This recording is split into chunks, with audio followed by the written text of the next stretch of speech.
estava Arão e Miriam falando mal de Moisés dentro do templo.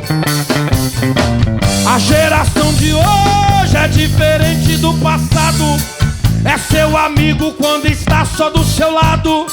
Se esqueceram que na igreja é unidade e que no altar é pra falar a verdade. Estão vendendo até falsa informação. E tem irmão falando de irmão. Estão vendendo até falsa informação. E tem irmão falando de irmão. E tem irmão falando de irmão. Irmão falando de irmão. Seja na igreja ou no monte de oração. E tem irmão falando de irmão. E tem irmão falando de irmão. Irmão falando de irmão. Seja na igreja ou no monte de oração. Que tem irmão. Antigamente os crentes se ajudavam, subir ao monte para a oração. Hoje tem crente que está pagando preço pra ver o outro na tribulação. Parece que é mentira, mas é realidade. É uma tremenda falta de união. Seja na igreja ou no monte de oração. E tem irmão falando de irmão. E tem irmão falando de irmão. Irmão falando de...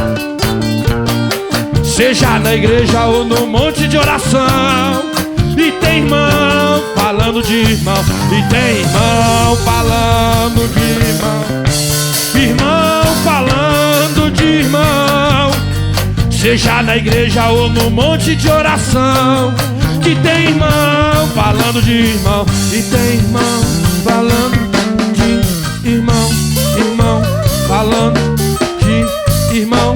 Irmão falando, falando, falando, falando, falando, falando. E tem irmão falando de irmão. Irmão falando de irmão. Irmão falando de irmão. Seja na igreja ou no monte.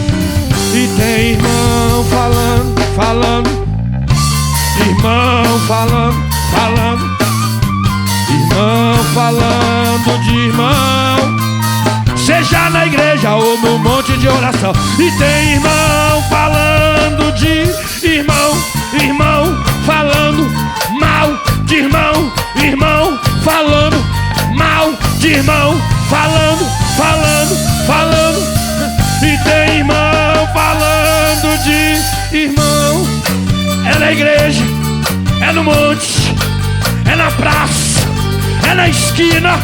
Aonde que tá? Tá falando mal, vai se converter. Tem irmão falando de irmão. Irmão falando, irmão falando, irmão falando. Irmão falando, falando, falando, falando, falando. E tem irmão falando de irmão. Irmão falando de irmão. Seja na igreja ou no monte de oração. E tem irmão falando de irmão. Cuidado pra não sair leproso.